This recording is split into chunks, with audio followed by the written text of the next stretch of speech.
Bueno, en estos cambios culturales la Iglesia se va reubicando como una minoría en un ambiente no cristiano. Sobre todo eso lo vemos en los países más desarrollados y de a poquito va llegando también en nuestros países, donde el ambiente no es más cristiano y los que quieren ser cristianos son cristianos de decisión, es decir, que quieren ser católicos, se deciden para eso y se esfuerzan de educar a los hijos también en ese espíritu y vivir como familia, los valores y también la vida de oración, la liturgia, pero cada vez son menos, y también los jóvenes son menos los que se acercan a la fe. Andrea Riccardi, el fundador de San Egidio, habla de las minorías creativas, es decir, que la Iglesia se vuelve dentro de todo una minoría, pero es una minoría llena de vida, creativa, llena de entusiasmo y por supuesto con más vida que estructura.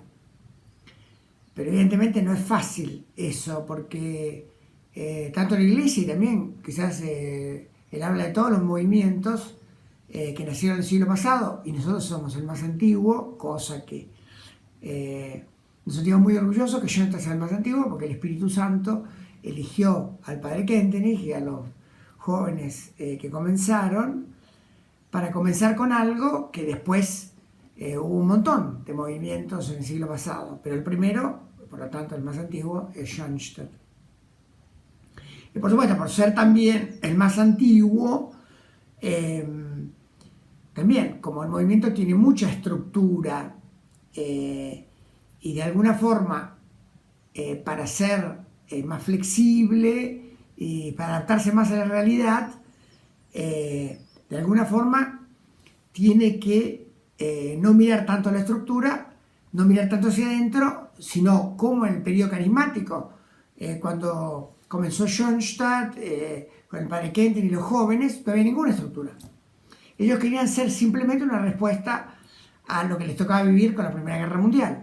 La alianza de amor, la santidad en momentos difíciles, y después la jornada de Hörde, que fue la primera pequeña estructura, pero no había nada, había algunos grupos de la federación de jóvenes. Era todo mucha vida y mucho espíritu, y casi cero estructura. Evidentemente, al momento como fue creciendo, se fue estructurando, digamos, con el pasar de los años. Y bueno, y ahora, por ejemplo, en el caso de los institutos, se van disminuyendo la cantidad de vocaciones, y bueno, y de repente como que la estructura sobra. Es decir, que de repente hay lugares, no en todos los lugares es así, pero hay lugares donde la organización, en este caso el movimiento, o otras organizaciones, miran más hacia adentro. Es decir, como tiene una estructura grande, entonces miran más cómo puede funcionar mejor la estructura, cómo pueden tomarse mejor las decisiones cuando hay muchos organismos, cuando se conversa todo. Entonces, las mejores fuerzas las tira hacia adentro para mantener la estructura. Bueno, y eso, desde el punto de vista de la gestión, de las organizaciones sociales, de las empresas, que está muy hoy de moda, los ciclos vitales de una organización social, bueno, evidentemente la etapa burocrática, la etapa del envejecimiento, la etapa que viene después de una madurez de la organización social, si no viene un renacimiento, la organización social envejece y puede llegar a morir. Un autor muy conocido, un americano, judío americano, que escribió y habló un montón y escribió un montón de libros, ya una persona mayor, tiene más de 80 años en este momento, Ishak Adises, que habla justo de eso. Tiene un libro, pero dio un montón de conferencias por todo el mundo sobre los ciclos vitales de la organización social.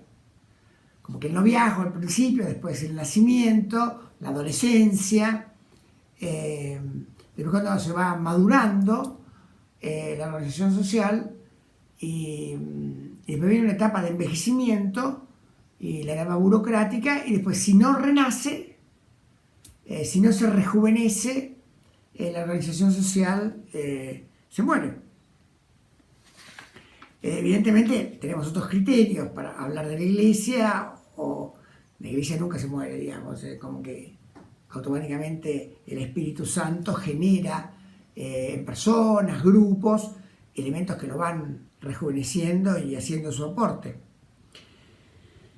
Evidentemente el movimiento, digamos, como una organización dentro de la iglesia, está claro que tiene un espíritu, el carisma y todo, pero no está dicho que es eterno. Es decir, que siempre tiene que rejuvenecerse. El padre hablaba, el padre Kentenich decía que siempre hay que fundarlo de nuevo con el espíritu de los primeros y dar respuesta a la situación del tiempo actual. Es decir, de cierta manera el padre decía, al refundar, la organización o el movimiento no mira tanto hacia adentro, sino que mira hacia afuera. Es decir, mira los desafíos, que da respuesta, es decir, que no desgasta todas sus fuerzas en mantener la estructura, sino justo al contrario. Las mejores fuerzas las pone en la innovación, en ser creativos, meterse en el mundo, bueno, generar también cosas nuevas. Ahí van las mejores fuerzas. Y bueno, la estructura, por supuesto que hay que mantenerla, pero se va achicando de acuerdo a las posibilidades porque la cantidad de gente es menor, y para no poner el peso en la administración de lo que hay, evidentemente las mejores fuerzas tienen que ir hacia afuera como un nuevo recurso, y para eso también se necesita un nuevo liderazgo. Es decir, que es un liderazgo así de colaboración, que busca más no solo la coordinación, sino que fomenta la creatividad, la apoya, fomenta la vitalidad, donde las decisiones son más rápidas, no necesitan pasar por tantos organismos, y por supuesto donde se acentúa la vida y la creatividad. ¿Por qué? Porque evidentemente la cultura, al cambiar tanto y tan rápido, la adaptación de las organizaciones es más lenta, y entonces el esfuerzo tiene que ser aún mayor para dar respuesta a las necesidades que son muy cambiantes. Por supuesto es un liderazgo que delega muchas tareas, que no es piramidal, sino que es más plano, como se dice hoy, un liderazgo más horizontal. Todo el tema de la sinodalidad dentro de la iglesia, que ahora es tan hablado, habla de eso, ¿no? Que en el fondo hay una autoridad más participativa, más horizontal, pero de todas maneras hay un liderazgo que invita a la colaboración, ¿no? Entonces podemos decir que, bueno, la imagen también dentro del movimiento, ¿no? Que en una época donde hay mucha estructura, todos los organismos del movimiento, todas las cosas, y también dentro de la iglesia, era como un crucero. Y en el crucero cada uno hace su vida, el crucero los mantiene, como que va lentamente por el mar que puede estar más o menos, digamos, tranquilo o más tormentoso, pero como el transatlántico, el crucero es una nave muy grande y todo, no tiene absolutamente problema. En cambio hoy día no es el mar tranquilo, sino que todas las organizaciones sociales, eclesiales también, y la iglesia misma, como que navega en un río tormentoso. Es más parecido al rafting que al crucero. Y en el rafting, como que cada uno está en su lugar, se adapta, pero todos trabajan juntos, como que reman, se mueven de un lado para otro, para como que dar vuelta a la canoa de acuerdo a las necesidades por donde lo lleva el cauce del torrente, ¿no? Del río torrentoso. Entonces, bueno, todos los movimientos eclesiales, y el nuestro también, y yo también, tiene que buscar más una unidad de rafting que una unidad de crucero que es tan lenta, tan pesada, digamos, tan poco relacionante, porque el crucero se pueden conocer algunas personas, pero no tanto. En cambio, el rafting está todos muy unidos, como luchando juntos para hacer que la canoa no golpee contra una piedra o qué sé yo, no se dé vuelta. Bueno, eso es más parecido a lo que tenemos que lograr con el Schoenstatt de hoy. Entonces, como que el torrente o el río como que mira más hacia afuera, mira más los desafíos, porque bueno, cada tanto una piedra, una bajada, una pequeña, qué sé yo, cascada, lo que sea, que la canoa quiere responder a los desafíos que le presenta el torrente. Y bueno, así tiene que ser nuestro movimiento y todos los movimientos eclesiales hoy, porque los cambios son torrentosos hoy día. Las crisis que se pueden dar para estos cambios son necesarias y no hay problema. Las crisis siempre generan vida si uno las toma correctamente. No tiene que asustarse por los cambios o por las crisis que puedan venir.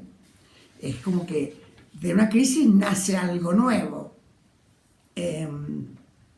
Y por eso de alguna forma lo principal de alguna forma es renovar ese llamado a la alianza, a Cristo Jesús, a seguirlo, porque de alguna forma ese llamado es el que nos da fuerza para enfrentar esta nueva situación que nos presenta el mundo y la cultura en que vivimos y que nos hace trabajar juntos, ¿no? Que es un llamado que uno siente.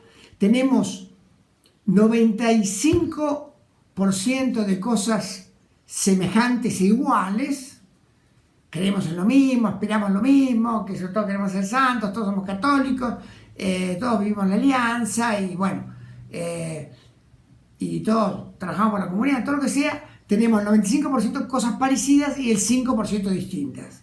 Si en algún momento para encontrar la propia identidad dentro de la estructura se puso el acento en el 5% que era distinto, hoy día ponemos el acento claramente, porque nos vamos achicando también, nos ponemos el acento en las 95% de cosas que somos semejantes, es decir, que ya el periodo de la búsqueda de la identidad de cada pequeña, digamos, estructura dentro de la gran estructura, ese periodo se terminó. Ahora nos ponemos toda la misma camiseta del movimiento, de Schoenstatt, de la iglesia, y trabajamos juntos. Y de esa forma vamos a ser mucho más eficientes y dar una respuesta mucho mejor. Evidentemente, esto no se da sin dejar elementos estructurales que a veces son físicos, son casas o qué sé yo, lugares donde ya no hay más vida, bueno, se ve, no hay más vida, digamos. Es decir, la iglesia y los movimientos en Schoenstatt no son en primer lugar estructuras físicas, en primer lugar es la gente que vive ese espíritu, que vive la fe. Bueno, tenemos ejemplos así, pero de zonas enormes, en el norte de África, o en Asia, o en Europa también, donde, bueno, había iglesias monumentales, qué sé yo, y ahora no hay nadie. Entonces, bueno, quedaron como museos, o llegaron los musulmanes y le organizaron una mezquita, o, bueno, como que la parte física, la iglesia es en primer lugar el pueblo de Dios. Y el movimiento, nosotros, en primer lugar, somos los que viven la alianza de amor.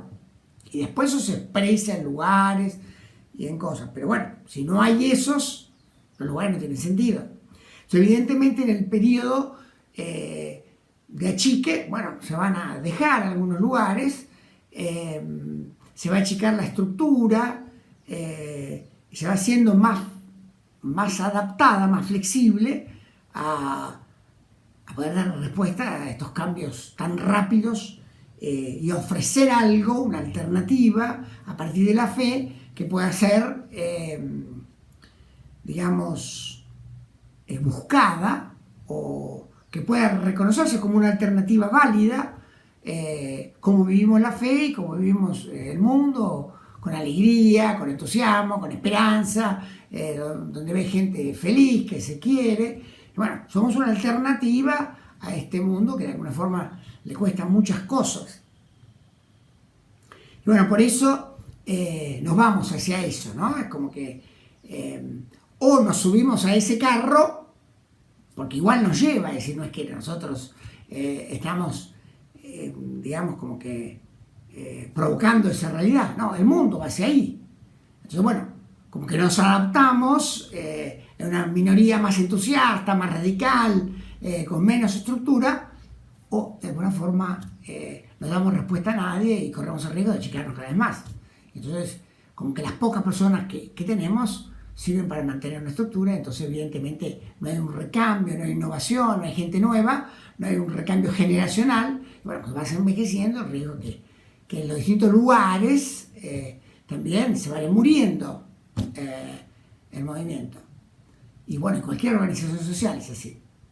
Pero bueno, nosotros queremos entonces como estrategia acentuar ese aspecto, el aspecto creativo, el aspecto vital, el aspecto del espíritu, el aspecto carismático, que en cierta manera fue el origen de Schoenstatt y también de la Iglesia, digamos, ese espíritu de radicalidad, de fe, de alianza, diríamos nosotros. Queremos acentuar eso para poder llevar el mensaje y el carisma de nuestro fundador y también de Jesús, de la Iglesia, de la Santísima Virgen, poder llevarlo al mundo actual.